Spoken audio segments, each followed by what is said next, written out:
Welcome दोस्तों, स्वागत है आपके अपने चैनल पर। जैसे आप सभी को पता है, मैराथन क्लासेस स्टार्ट कर दी है हमने हर सब्जेक्ट कोड की एक ऐसी मैराथन जिसमें ऑल इन वन क्लास, यानी सब कुछ एक ही क्लास में आपको देखने के लिए मिलता है। इसलिए सीरीज का नाम हमने क्या रखा है, ऑल इन वन, सब कुछ एक क्लास में।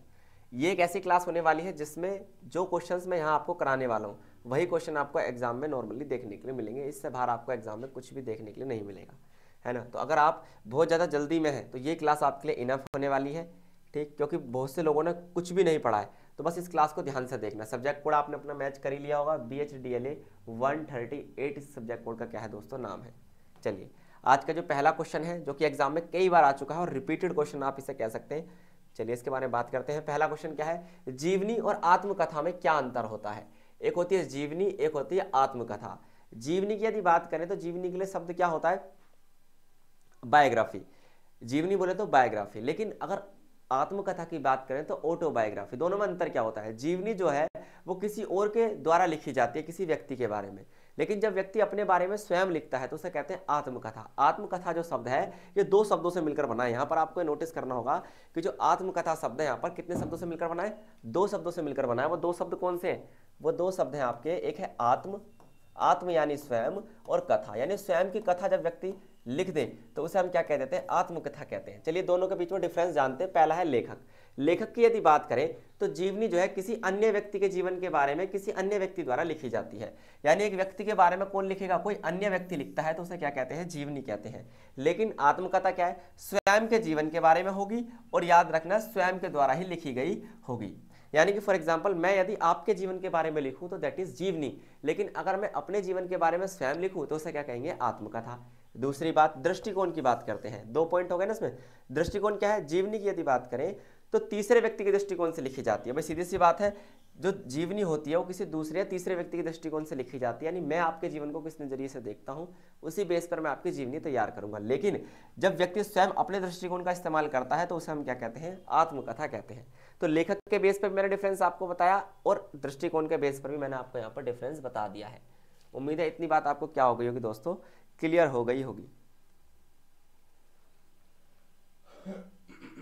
डन। यहां तक अगर आपको ना समझ में आया तो आप मुझसे क्या कर सकते हैं, पूछ सकते हैं। कोई भी आपका डाउट बन रहा हो तो वो भी आप यहां पर क्लियर कर सकते हैं।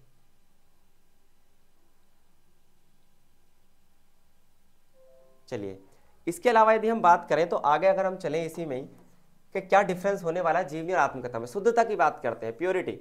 जीवनी जो है तथ्यात्मक रूप से अधिक सटीक होने का प्रयास तो करती है, लेकिन याद रखिए क्योंकि इसमें शोध रिसर्च शामिल है इसमें, और साथ साथ इसमें तथ्य जांच शामिल है। भाई जब कोई व्यक्ति, फॉर एग्जांपल मैं आपके जीवन के बारे में लिख रहा हूं तो डायरेक्ट तो नहीं लिखूंगा, पहले आपसे बातचीत कर सकता हूं, उससे रिसर्च कर सकता हूं, उसके बाद ही तो किसी की जीवनी तैयार की जाएगी। लेकिन यदि आप देखें आत्मकथा जो है, आपकी आत्मकथा जो है लेखक के दृष्टिकोण से लिखी जाती है, उसकी मेमोरीज पर आधारित होती है, उसमें कोई भी क्या नहीं की जाती। हो सकता है उसमें अशुद्धि हो, है ना, हो सकता है कि जो उसे याद हो वो थोड़ा सा क्या हो चुका हो, ब्लर हो चुका हो, तो उसमें कुछ अशुद्धियां मिल सकती हैं। लेकिन किस में अशुद्धियां देखने की कम मिलती है, जीवनी में, क्योंकि व्यक्ति अपने बारे में कुछ ऐसी बातें छुपा सकता है जो उसे पसंद ना हो, लेकिन जब दूसरा लिखेगा तो उसे कोई भी, आप कह सकते हैं, फर्क नहीं पड़ता कि मैं क्या लिख रहा हूं सामने वाले के बारे में, और वो निष्पक्ष होकर लिखता है। उद्देश्य की यदि बात करें तो जीवनी का जो उद्देश्य होता है वो पाठकों को किसी व्यक्ति के जीवन और उसकी उपलब्धियों के बारे में बताने का होता है, ठीक है। लेकिन आत्मकथा का जो उद्देश्य होता है पाठक को लेखक के अनुभव और विचारों को समझने में मदद करता है। जब कोई लेखक अपने अनुभव और विचार दूसरों के साथ या अपने पाठकों के साथ शेयर करना चाहता है तब वहां पर आत्मकथा का जिक्र आता है, ना कि जीवनी का। क्लियर दोस्तों, इतनी बात आपको क्लियर हो गई होगी, यहां तक आपका कोई भी डाउट नहीं बनना चाहिए। आगे यदि हम देखें तो एक क्वेश्चन है, बार बार आता है और 100% छपने वाला सवाल है इस सब्जेक्ट कोड में। पूस की रात जो कहानी है, कौन सी कहानी है, पूस की रात, प्रेमचंद द्वारा लिखित पूस की रात जो कहानी है ये बहुत ही फेमस है, क्योंकि प्रेमचंद, मुंशी प्रेमचंद का नाम आपने सुना होगा, बहुत बड़े कहानीकार, उपन्यासकार और लेखक माने गए हैं आधुनिक भारतीय लेखकों में, ठीक है। अब देखिए जो पूस की रात कहानी है इसकी शैली क्या होगी, क्या बतानी है आपको, यहाँ पर इसकी आपको बतानी है शैली दोस्तों, ये बात आपको याद रखनी है।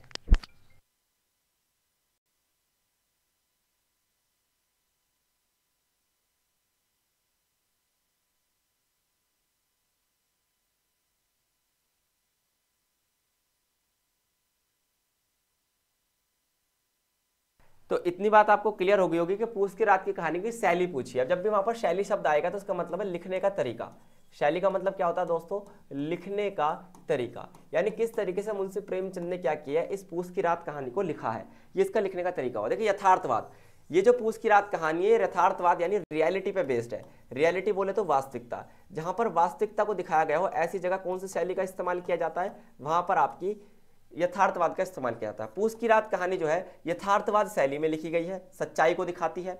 प्रेमचंद जी ने ये लिखी है। इस कहानी में उन्होंने ग्रामीण भारत के किसानों की दयनीय स्थिति का चित्रण किया है। देखिए जो मुंशी प्रेमचंद अपने आप में भी एक किसान थे, तो इनकी जितनी भी कहानी आपको मिलेंगी, गोदान, कफन और दो बैलों की कथा आपने पढ़ी होगी, ये सारी कहानी आपको ग्रामीण पृष्ठभूमि को दिखाती है, गाँव में रहने वाले लोगों की स्थिति को दिखाती है, मनोस्थिति या दयनीय स्थिति को दिखाती है। ये कहानी सच्चाई से रिलेटेड है और मार्मिकता से किया जाता है। याद रखना, जब भी ये कहानी को लेते हैं तो ये व्यक्ति के जो इमोशन होते हैं, जो उसका मन होता है, उसको जोड़ के रख देती है कौन, पूस की रात की कहानी। ठीक है, कहानी में जो पात्र है, कैरेक्टर्स हैं, जो घटनाएं हैं और जो परिवेश है, सभी क्या है, यथार्थ जीवन से लिए गए, यानी कि कोई भी काल्पनिकता या फिर आप कह सकते हैं कल्पनाशीलता का इस्तेमाल यहाँ पर नहीं किया गया है। जो कुछ भी यहाँ पर रखा गया सब कुछ रियलिटी के बेस पर रखा गया। दैट इज योर पूस की रात कहानी। समझ में आया दोस्तों? बहुत बेहतरीन। इतनी बात यदि आपको यहाँ पर क्लियर हो गई हो तो हम आगे बढ़ेंगे। आगे आप देखेंगे कि इस कहानी में मुंशी प्रेमचंद जी ने सरल भाषा का इस्तेमाल किया है। ठीक है, भाषा कैसी है, सरल और सहज, ऐसी भाषा जो ग्रामीण बोलचाल की भाषा है, समझने में क्या हो, आसानी से समझ में आ जाए।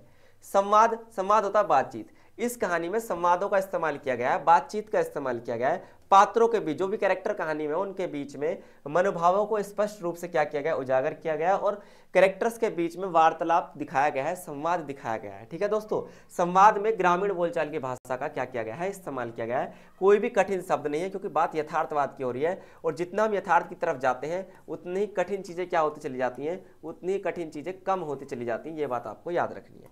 क्लियर दोस्तों? चलिए आगे यदि आप देखेंगे तो यहाँ पर विवरण की बात की जाती है कि पूस की रात कहानी में किस प्रकार का विवरण मुंशी प्रेमचंद जी ने दिया है। इस कहानी में उन्होंने दृश्य और घटनाओं का सजीव चित्रण किया है। सजीव यानी जीवंत, जिसमें जीवन दिखाई दे, एक ऐसा चित्रण यहाँ पर किया गया है, इस तरीके से कहानी को इलैबोरेट किया गया है कि हमें ऐसा लगता है रियली में ऐसा ही हुआ होगा। उनके शब्दों में इतनी ज्यादा पावर दिखाई देती है कि पाठकों को क्या होता है, वर्णित दृश्य को अपनी आंखों के सामने देखने में मजबूर हो जाते हैं। यानी लिखते ही वो ऐसे हैं कि जब आप उसे पढ़ेंगे तो आपको लगेगा कि आपके सामने ये इंसिडेंट कहाँ हो रहे हैं, आपके ही सामने हो रहे हैं। इस तरीके की इनकी लेखन शैली है। साथ में आप इनकी भावनाएं देखें तो कहानी में मानवीय भावनाओं का चित्रण किया गया है। पाठक हल्कू और मुन्नी के दुख दर्द को समझ पाते हैं और उनके प्रति सहानुभूति दिखाते हैं। ये दो चरित्र हैं, दो कैरेक्टर या फिर आप कह सकते हैं पात्र हैं, कौन सी कहानी के, पूस की रात कहानी के, जो कि दिखाते हैं कि इन दोनों बच्चों की, इन दोनों व्यक्तियों की क्या है, किस तरीके से दयनीय स्थिति ग्रामीण भारत में है। क्लियर? चलिए नेक्स्ट आप देख पाएंगे प्रेमचंद की कहानी कला है। नेक्स्ट क्वेश्चन है, कई बार क्वेश्चन एग्जाम में आया हुआ है। प्रेमचंद जी की कोई भी कहानी हो, किस तरीके से वो लिखते हैं। प्रेमचंद को हिंदी साहित्य का महानतम कहानीकार माना जाता है। इनकी कहानियों में यथार्थवाद यानी वास्तविकता, सामाजिक चेतना यानी लोगों के दुख, मार्मिकता यानी इमोशनैलिटी और आप कह सकते हैं सरल भाषा, ये चार कैरेक्टरिस्टिक्स हैं जो कि इनकी इसमें कहानियों में सबसे ज्यादा दिखाई देती है। यथार्थवाद की बात करें तो वे समाज का यथार्थ चित्रण करते हैं और यथार्थ शब्द का मतलब मैंने आपको बताया था रियलिटी यानी वास्तविकता, वास्तविकता को ज्यादा दिखाते हैं। उन्होंने अपनी कहानियों में गरीबों, किसानों, शोषित वर्गों और मजदूरों के बारे में ज्यादा जिक्र किया है। इनके साथ सबसे ज्यादा क्या होता है, इन्हीं लोगों के साथ सबसे ज्यादा क्या होते हैं, आप कह सकते हैं शोषण होता है, तो इन्हीं लोगों को बार बार क्या करते हैं, जिक्र करके चलते हैं। क्लियर दोस्तों? इतनी बात आपको समझ में आई। साथ में आप देखेंगे सामाजिक चेतना। प्रेमचंद जी की कहानियों में आपको सामाजिक चेतना देखने के लिए मिलेगी, जैसे जातिवाद है, छुआछूत है, दहेज प्रथा है, अंधविश्वास है। इन सभी समस्याओं को क्या करते हैं, समाज में उजागर करके चलते हैं। उनका ये कहना है कि एक लेखक वो होना चाहिए जो यथार्थ को दिखाए, वास्तविकता को दिखाए, न कि कल्पनाशीलता का इस्तेमाल करते हुए जबरदस्ती क्या करें, न कि कल्पनाशीलता का इस्तेमाल करते हुए जबरदस्ती क्या करते हैं दोस्तों, बताओ।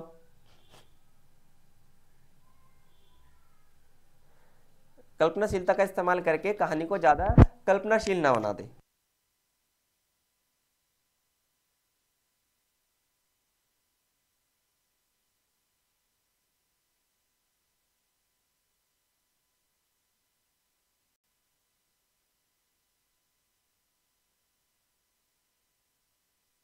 डन दोस्तों, इतनी बात आपको क्लियर हुई। चलिए आगे बढ़ते हैं, चीजों को समझते हैं।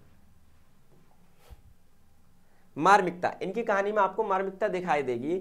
मार्मिकता का मतलब यह होता है कि उनकी कहानियों में आपको जीवंत और सच्चे लोग दिखाई देंगे, उसके साथ साथ दुख सुख में क्या होंगे, भागीदार बन जाते हैं, ऐसे लोग दिखाई देंगे। उनकी कहानियों में आपको मानवीय भावनाएं दिखाई देंगी। इन सभी के मिश्रण को मार्मिकता कहते हैं। यानी आप कह सकते हैं जो हमारे मर्म को, जो हमारे मन को, है ना, हमारी आत्मा को क्या कर दे, झंझोड़ कर रख दे, उसे कहते हैं मार्मिकता। इनकी कहानियों में आपको सरल भाषा और चरित्र चित्रण भी देखने के लिए मिलता है। सरल भाषा यानी कि सामान्यतः से अभी हमने पूछ की रात की बात की थी, तो उसमें शब्दों की और बोलचाल की भाषा आपने देखी होगी। चरित्र चित्रण की बात करें तो मुंशी प्रेमचंद जो है एक ऐसे चरित्र को लेकर आते हैं जो जीवंत हो और जो सच्चा लगे। कोई भी आर्टिफिशियल कैरेक्टर इनकी कहानियों में नहीं मिलता देखने के लिए। इनके सारे उपन्यास रियलिटी पे बेस हैं। कुछ ऐसी कहानियां ये लिखते हैं जो व्यक्ति को सुनने में, पढ़ने में क्या लगे, बहुत ज्यादा बेहतरीन लगे, समझ में आए। डन दोस्तों, चलिए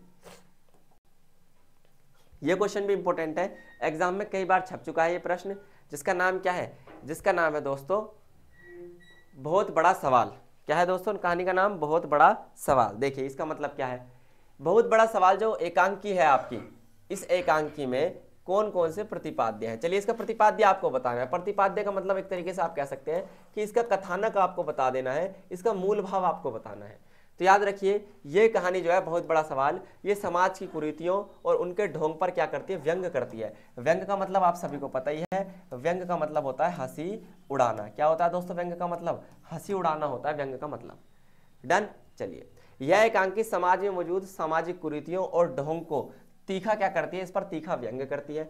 कहानी में low grade workers welfare society की बैठक का चित्रण किया गया है, जिससे सदस्य केवल समय बर्बाद करते हैं और निरर्थक विषयों पर क्या करते हैं, बहस करते हैं। यानी कहानियों में कुछ ऐसे व्यवस्थाएं दिखाई गई हैं जिन व्यवस्थाओं पर एक तरीके से व्यंग किया जा सकता है, जो व्यवस्थाएं केवल नाम मात्र की हैं। एक ऐसी मीटिंग होती है जिस मीटिंग का कोई काम ही नहीं है, जिस मीटिंग से कुछ होना ही नहीं है, जिस मीटिंग का कोई इफेक्ट ही नहीं है। तो कुल मिलाकर ये क्या एक तरीके से व्यंग किया गया है। वे गरीबों और मजदूरों के कल्याण के लिए बैठ के तो करते हैं, लेकिन वास्तव में क्या होते हैं, वो स्वार्थी होते हैं और भ्रष्ट होते हैं। दिखावे के लिए दिखाएंगे कि हम गरीब कल्याण योजनाएं लेकर आ रहे हैं। इस बहुत बड़े सवाल कहानी में यही चीज आपको यहाँ पर दिखाई गई है दोस्तों। क्लियर, इतनी बात आपको समझ में आ गई होगी, यहाँ तक तो आपको कोई भी दिक्कत नहीं होनी चाहिए। प्रेमचंद जी, ये एकांकी भी किसने लिखी है, मुंशी प्रेमचंद जी ने ही लिखी है, जिसमें उन्होंने ये कहा कि समाज में मौजूद जो पाखंड है और ढोंग है उनको व्यक्ति के सामने लाया जाना चाहिए, क्योंकि ये यथार्थवादी लेखक हुए, ये बात आपको पता ही होगी। चलिए नेक्स्ट आप देखेंगे नैतिक मूल्यों का हिरास। इस एकांकी में उन्होंने ये कहा है, हिरास का मतलब होता है कमी। मुंशी प्रेमचंद जी ने ये कहा है कि लोगों के अंदर जो नैतिकता है, जो मोरालिटी है, वो धीरे धीरे क्या हो रही है, समाप्त हो रही है। कहानी में पात्रों में ईमानदारी, सच्चाई, न्याय जैसे मूल्य क्या हो रहे हैं, धीरे धीरे दूर हो रहे हैं, और उनके अंदर आ रहा है स्वार्थ यानी सेल्फिशनेस और करप्शन यानी भ्रष्टाचार, है ना। इस एकांकी में आपको क्या करना है, बढ़ते नैतिक मूल्यों के पतन की ओर लेकर जाता है। ये दिखाता है कि किस तरीके से लोगों के नैतिक मूल्य खत्म हो रहे हैं और लोग चिंता की तरफ क्या हो रहे हैं, बढ़ रहे हैं। क्लियर, यहां तक तो आपको कोई भी डाउट नहीं होगा। साथ साथ इस कहानी में, एकांकी में, जो कि आपका क्या है, बहुत बड़ा सवाल, इसमें लोगों के शोषण, गरीब और मजदूर वर्ग के शोषण और low grade worker welfare society के सदस्य द्वारा उनका क्या किया जाता है, शोषण किया जाता है। ये सदस्य सोसाइटी क्या करते हैं, आते हैं, मीटिंग करते हैं और बार बार गरीब कल्याण की बात करते हैं, लेकिन वास्तव में ऐसा होता कुछ भी नहीं है, उनका केवल शोषण ही होता है। कुल मिलाकर बहुत बड़ा सवाल उन लोगों के लिए जो समाज का अमीर वर्ग है, धनी वर्ग है, अभिजात वर्ग है। उनसे ये सवाल है कि गरीब लोग कब तक गरीब रहेंगे, कब तक उन्हें आगे बढ़ने का मौका नहीं दिया जाएगा। डन। ब्यूरोक्रेसी की जटिलताओं की बात करते हैं। ब्यूरोक्रेसी की जटिलता है। ब्यूरोक्रेसी क्या होती है आपको पता है, नौकरशाही तंत्र। यहाँ पर नौकरशाही तंत्र पर भी क्या किया गया, निशाना साधा गया है। क्यों? क्योंकि प्रेमचंद जी का कहना यह है कि ब्यूरोक्रेसी की जो जटिलता है और अक्षमताएं हैं, जो अभी भी गरीब और मजदूर लोगों की परेशानी को नहीं समझ पा रही है, उसको इन्होंने निशाना यहाँ पर बनाया है। निष्कर्ष में आप ये पहुंच सकते हैं कि ये एक सशक्त व्यंग्यात्मक एकांकी है। सशक्त व्यंग्यात्मक का मतलब यह है कि पूरी पावर के साथ यहाँ पर मजाक बनाया गया है व्यवस्था का, समाज की बुराइयों का, कि आज भी समाज की बुराइयां पूरी तरीके से समाप्त नहीं हुई हैं। क्लियर दोस्तों, यहां तक आपको कोई भी डाउट इस कहानी में नहीं होना चाहिए।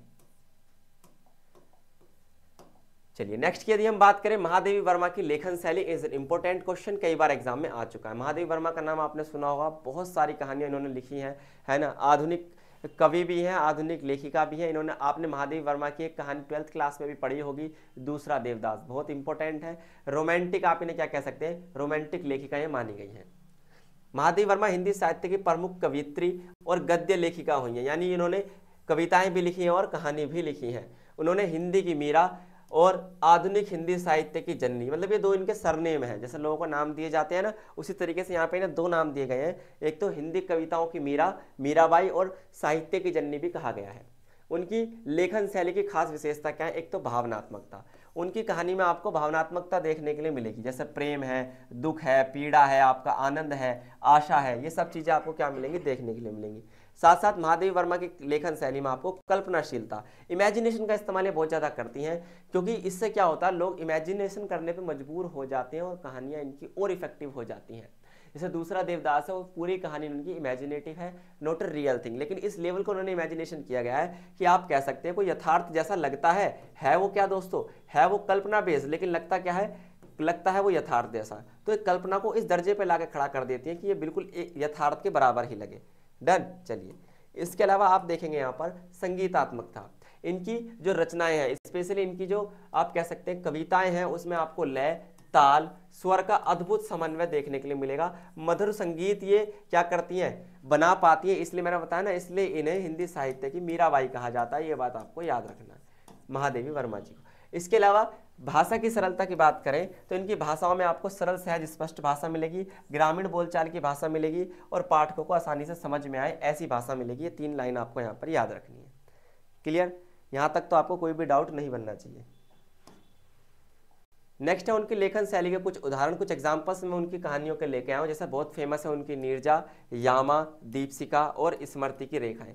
क्या क्या ये है? नीरजा जो है इनका कविता संग्रह है, कविता संग्रह मतलब इसे बहुत सारी कविताएं हैं। यामा जो है ये भी इनका कविता संग्रह है, दीपशिखा भी इनका कविता संग्रह है, और ये जो है इनका स्मृति की रेखा, ये इनका आत्मचरित्र है, यानी कि आप कह सकते हैं इनकी ऑटोबायोग्राफी, आत्मकथा है स्मृति की रेखाएं।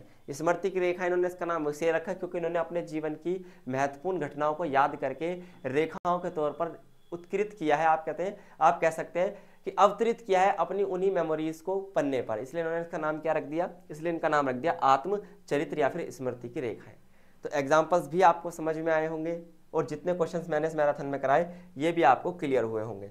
तो उम्मीद है ऐसी ही मैराथन क्लासेस से आप हमारे जुड़े रहेंगे। जितने क्वेश्चंस हम यहाँ पर करा रहे हैं बस वो पढ़ना आपके लिए इनफ है, जगह जगह भटकने की कोई ज़रूरत नहीं है। एक चैनल से पढ़िए, चाहे किसी भी चैनल से पढ़िए, लग कर पढ़िए, है ना। ऐसा नहीं है क्लास यहाँ से ले ली, एक दूसरे चैनल से ले ली, थोड़ा बुक पढ़ लिया तो उससे आपके अच्छे स्कोर नहीं कर पाएंगे। आप जो हमारे चैनल पर क्लासेस पढ़ी हुई हैं उन्हें आप पढ़िए, और मान लीजिए किसी कोड में आपको कोई भी सब्जेक्ट की क्लास नहीं मिलती तो आप उस कोड को यहाँ पर मेंशन कर सकते हैं जिसमें एक भी क्लास ना हो, पहले उसमें हम क्लास लेंगे।